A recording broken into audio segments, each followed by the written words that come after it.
The book of Exodus, chapter 2, verses 11 through 25, and then the entirety of chapter 3. Many years later, when Moses had grown up, he went out to visit his own people, the Hebrews, and he saw how hard they were forced to work. During his visit, he saw an Egyptian beating one of his fellow Hebrews. After looking in all directions to make sure no one was watching, Moses killed the Egyptian and hid the body in the sand. The next day, when Moses went out to visit his people again, he saw two Hebrew men fighting. "Why are you beating up your friend?" Moses said to one who had started the fight. The man replied, "Who appointed you to be our prince and judge? Are you going to kill me as you killed the Egyptian yesterday?" Then Moses was afraid, thinking, "Everyone knows what I did." And sure enough, Pharaoh heard what had happened, and he tried to kill Moses. But Moses fled from Pharaoh and went to live in the land of Midian. When Moses arrived in Midian, he sat down beside a well. Now the priest of Midian had 7 daughters who came, as usual, to draw water and fill the water troughs with their father's flocks. But some other shepherds came and chased them away. So Moses jumped up and rescued the girls from the shepherds. Then he drew water from their flocks, for their flocks. When the girls returned to Reuel, their father, he asked, "Why are you back so soon today?" "An Egyptian rescued us from the shepherds," they answered. "And then he drew water for us and watered our flocks." "Then where is he?" their father asked. "Why did you leave him there? Invite him to come eat with us." Moses accepted the invitation, and he settled there with him. In time, Reuel gave Moses his daughter Zipporah to be his wife. Later she gave birth to a son, and Moses named him Gershom, for he explained, "I have been a foreigner in a foreign land." Years passed, and the king of Egypt died, but the Israelites continued to groan under their burden of slavery. They cried out for help, and their cry rose up to God. God heard their groaning, and he remembered his covenant promise to Abraham, Isaac, and Jacob. He looked down to the people of Israel and knew it was time to act. One day, Moses was tending the flock of his father-in-law, Jethro, the priest of Midian. He led the flock far into the wilderness and came to Sinai, the mountain of God. There, the angel of the Lord appeared to him in a blazing fire from the middle of a bush. Moses stared in amazement. Though the bush was engulfed in flames, it didn't burn up. "This is amazing," Moses said to him. "Why isn't that bush burning up? I must go see it." When the Lord saw Moses coming to take a closer look, God called to him from the middle of the bush, "Moses, Moses." "Here I am," Moses replied. "Do not come any closer," the Lord warned. "Take off your sandals, for you are standing on holy ground. I am the God of your father, the God of Abraham, the God of Isaac, and the God of Jacob." When Moses heard this, he covered his face because he was afraid to look at God. Then the Lord told him, "I have certainly seen the oppression of my people in Egypt. I have heard their cries of distress because of their harsh slave drivers. Yes, I am aware of their suffering. So I have come down to rescue them from the power of the Egyptians and lead them out of Egypt into their own fertile and spacious land. It is a land flowing with milk and honey, the land where the Canaanites, Hittites, Amorites, Perizzites, Hivites, and Jebusites now live. Look, the cry of the people of Israel has reached me, and I have seen how harshly the Egyptians abuse them. Now go, for I am sending you to Pharaoh. You must lead my people, Israel, out of Egypt." But Moses protested to God, "Who am I to appear before Pharaoh? Who am I to lead the people of Israel out of Egypt?" God answered, "I will be with you, and this is your sign that I am the one who has sent you. When you have brought the people out of Egypt, you will worship God at this very mountain."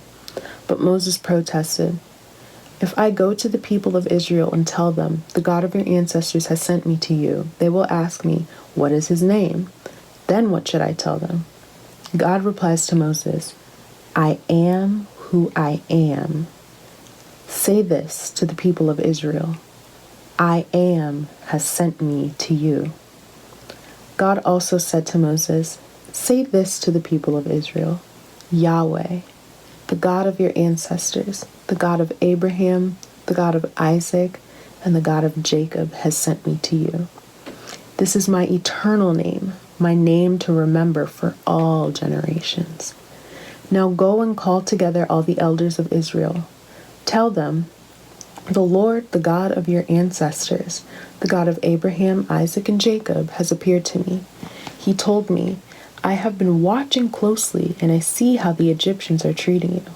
I have promised to rescue you from the oppression in Egypt. I will lead you to a land flowing with milk and honey, the land where the Canaanites, Hittites, Amorites, Perizzites, Hivites, and Jebusites now live. The elders of Israel will accept your message.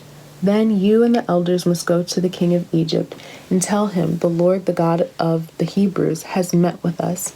So please let us take a 3-day journey into the wilderness to offer sacrifices to the Lord our God. But I know that the king of Egypt will not let you go unless a mighty hand forces him. So I will raise my hand and strike the Egyptians, performing all kinds of miracles among them. Then at last he will let you go, and I will cause the Egyptians to look favorably on you. They will give you gifts when you go, so you will not leave empty-handed. Every Israelite woman will ask for articles of silver and gold and fine clothing from her Egyptian neighbors and from the foreign women in their houses. You will dress your sons and daughters with these, stripping the Egyptians of their wealth. The book of Matthew, chapter 17, verses 10 through 27. Then his disciples asked him, why do the teachers of religious law insist that Elijah must return before the Messiah comes? Jesus replied, Elijah is indeed coming first to get everything ready. But I tell you, Elijah has already come, but he wasn't recognized, and they chose to abuse him. And in the same way, they will also make the Son of Man suffer. Then the disciples realized he was talking about John the Baptist. At the foot of the mountain, a large crowd was waiting for them. A man came and knelt before Jesus and said, Lord, have mercy on my son. He has seizures and suffers terribly. He often falls into the fire or into the water. So I brought him to your disciples, but they couldn't heal him. Jesus said, you faithless and corrupt people, how long must I be with you? How long must I put up with you? Bring the boy here to me. Then Jesus rebuked the demon in the boy, and it left him. From that moment, the boy was well. Afterward, the disciples asked Jesus privately, why couldn't we cast out that demon? You don't have enough faith, Jesus told them. I tell you the truth.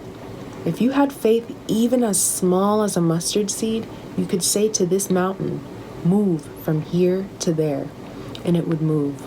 Nothing would be impossible. After they gathered again in Galilee, Jesus told them, the Son of Man is going to be betrayed into the hands of his enemies. He will be killed, but on the 3rd day he will be raised from the dead, and the disciples were filled with grief. On their arrival in Capernaum, the collectors of the temple tax came to Peter and asked him, doesn't your teacher pay the temple tax? Yes, he does, Peter replied. Then he went into the house. But before he had a chance to speak, Jesus asked him, what do you think, Peter? Do kings tax their own people or the people they have conquered? They tax the people they have conquered, Peter replied.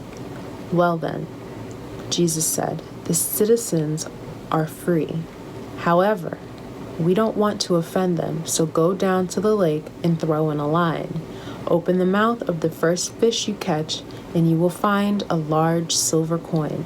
Take it and pay the tax for both of us. The book of Psalms, chapter 22, verses 1 through 18.